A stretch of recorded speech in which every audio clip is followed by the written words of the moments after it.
How's it going, everybody? And welcome back to another manga review for My Hero Academia, chapter 179, entitled The Culture Festival Commences. And wow, Horikoshi, you delivered upon us a great chapter of MHA this week. It went by very fast when I was reading it, but still, it was great nonetheless. There were so many aspects within this chapter I absolutely loved. I don't even know what I want to talk about first, because this chapter was intense, it was emotional, but also the artwork in this chapter looked phenomenal. So I think I'll start there. I want to get this right up front. Major props to Horikoshi for the artwork in this chapter. It looked great, and I honestly think that this is the best looking chapter we have had within the last couple weeks. Deku looked amazing, Gentle looked great. Every single panel while I was reading, I was like, wow, the artwork in this chapter looks really, really nice. Plus, to add on to the amazing artwork, we had 2 double spread pages. And I want to talk specifically about that last double spread page, how intense it was, how dynamic it was, with Deku and Gentle getting in each other's faces, basically a battle of ideologies coming very close to one another. But that last page was teasing us with the conclusion of this fight next week. So I don't want that to take away from just how amazing this chapter was, but we have a lot to look forward to next chapter, but major props to Horikoshi for the artwork. I hope he gets enough sleep because damn, it looked good. But also another great aspect to this chapter I was not expecting to get was more backstory on Gentle's character. And now that I have it, I completely understand why Gentle is just so hell-bent on his goal to etch his name into history, because his backstory is sad and tragic, but it's relatable all at the same time. Horikoshi has done such a great job at building up these characters of Gentle and La Brava that it puts me in a very tough spot, because now that we know that the conclusion of this fight is coming next week, I don't know who I want to come out on top. Sure, I want Deku to win, he's our main protagonist and our hero, but I also want Gentle and La Brava to come out on top. And because of how Horikoshi has built up these characters, he's done it so well, it puts me in this weird predicament. So I'm very excited to see what we get next week, but for right now, there is a lot to talk about with chapter 179. So I'll start back at the beginning of this chapter and I'll work my way to the ending of this chapter with that cliffhanger with Deku and Gentle just getting in each other's faces. So the beginning of this chapter officially kicks off the Culture Festival. 9 a.m. has come and we see Present Mike get on the loudspeaker to announce good morning to all of those in attendance at the festival. Hey guys, are you ready? And from there, we immediately cut over and continue our fight with Deku and Gentle. But before we cut over, there are 2 panels that we should make note of, and those are of Hound Dog. We have these 2 panels of Hound Dog picking up a scent in the outer perimeter of UA, and Horikoshi would not put these in if it did not mean anything, and most likely he is picking up Deku and Gentle. So I can totally see next chapter, as the fight is concluding, Hound Dog coming across Deku and Gentle. So definitely keep your eyes open for Hound Dog within the next chapter, but I just love how we cut over to this double spread page and just how intense it is, with Deku firing off a finger flick and Gentle just barely dodging that attack. But here is where the fight starts to get really intense, and that is expressed beautifully within these panels by Horikoshi, because you can tell and just see the desperation both in Deku and Gentle within this situation. Both of them are trying to make the other person yield as quickly as possible. And when you really dive into just the way the fight is being handled and the dialogue being exchanged, this has come down to a battle of ideologies. It's trying to see whose willpower is stronger to stop the other person, that way they can continue on to achieve their dreams. And Gentle within this situation isn't one to give up without a fight. Even though he hates violence, he is willing to do anything necessary to make sure that his dream becomes a reality. Even when we see Deku pleading to Gentle, asking him to stop this, and we see La Brava crying to Gentle, basically saying, "I'm sorry, my love was not enough," Gentle's like, I'm not giving up right now. And the way he replies to La Brava is amazing, where he says, who can say that your feelings weren't enough? And we proceed to see Gentle sandwiching Deku with layers upon layers of elasticity. Even though Gentle does not want to do this, he still needs to in order to achieve his goal. He apologizes to Deku, basically saying, I too have a dream I wish to accomplish. It's a fading dream I have had since my middle years. I want to etch my name into history. That way when future generations look back on my life and they see my name, they will be inspired by it. This dream that I have is no longer just my own, and I'm not going to give it up just because you ask me to. But Deku isn't the one to give up without a fight, and we proceed to see Deku make his way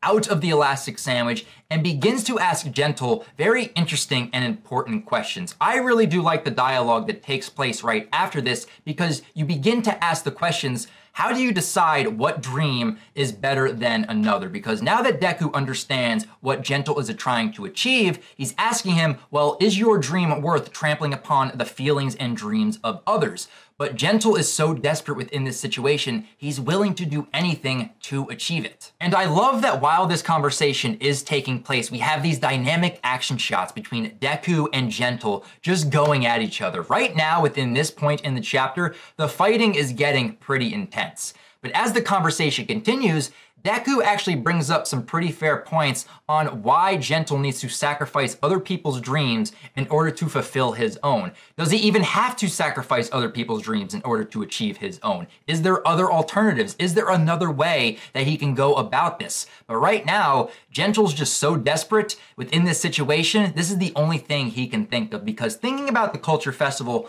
thinking about the students, think about all the hard work and the passion, how they put their heart and soul into this festival. Are those dreams inferior to Gentle's? Does he have to sacrifice those dreams in order to fulfill his own? But also, Deku's dream to make Eri, a little girl, smile after such a long time for the first time, is that dream also inferior, and does that need to be sacrificed in order for Gentle to achieve his? At this point in the chapter, we didn't actually come to realize how long Gentle has been pursuing this life goal of his. But it's at this moment when Deku and Gentle are about to rush in again on each other, we begin to dive more into the backstory of Gentle, and we really come to see how sad and tragic his backstory actually is, but also how relatable this backstory actually is, most likely for a lot of people, because he's had this dream and drive ever since he was enrolled at a hero academy. He's had this dream basically to become famous so that way he can etch his name into history.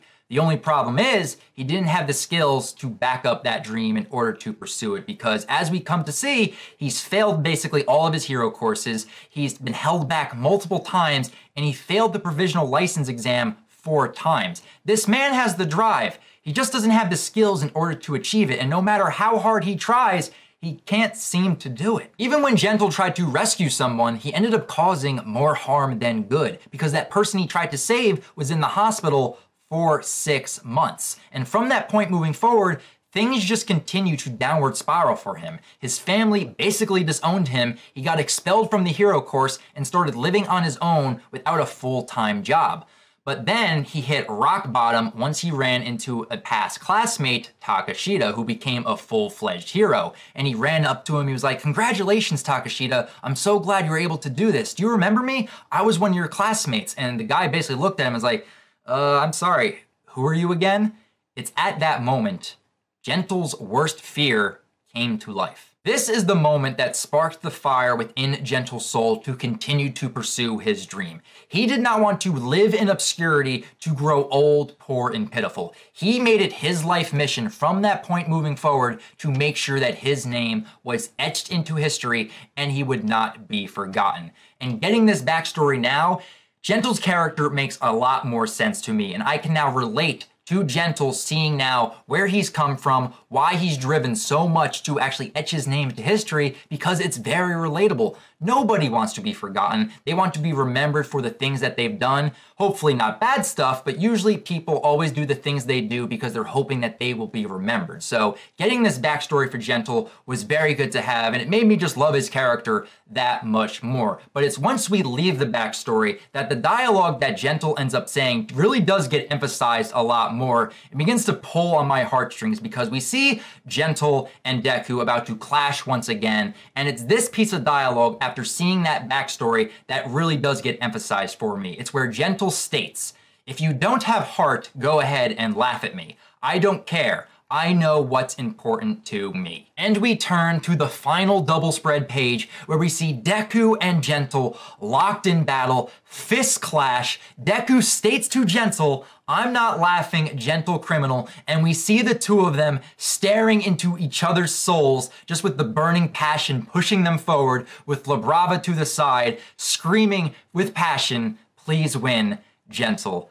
That is the cliffhanger we are left off on for this chapter, and it's teasing us with the conclusion next chapter. It's crazy to think how this fight actually ended up starting and to see where it has escalated to. I honestly thought this fight was going to be more of a gag fight when it first started out, going to be more of a comedic fight, but as the chapters have gone on, the fight has gotten more serious, more intense, and I'm more invested in both parties than I think I have ever been within a fight for My Hero Academia. I want Deku to win, I want Gentle and La Brava to win. What does Horikoshi have planned for the conclusion of this fight? I am very curious to see what is going to go down next week, but also I'm very curious to see if Hound Dog is going to factor in any way, shape, or form. Anyway, guys, that is going to be the ending of my review for chapter 179. I'm very curious to hear your guys' thoughts on this week's latest chapter. Did you guys enjoy it as much as me? What were your positives? What were your negatives? And who are you rooting for to win in this fight? Do you want Deku to win or Gentle and La Brava to win? Leave your thoughts down in the comments below, guys. And if you guys want to talk about My Hero Academia outside of YouTube, feel free to follow me on Twitter. A link can be found in the description down below. And just to give you another update, yes, I'm going to be adding the My Hero Academia anime live reactions to my channel. So definitely keep up with that, guys. That's going to be a lot of fun. But that's where I'm going to end it here. So until next week, when we have chapter 180 of My Hero Academia, I'll talk with you guys then. But remember, guys, go beyond plus ultra.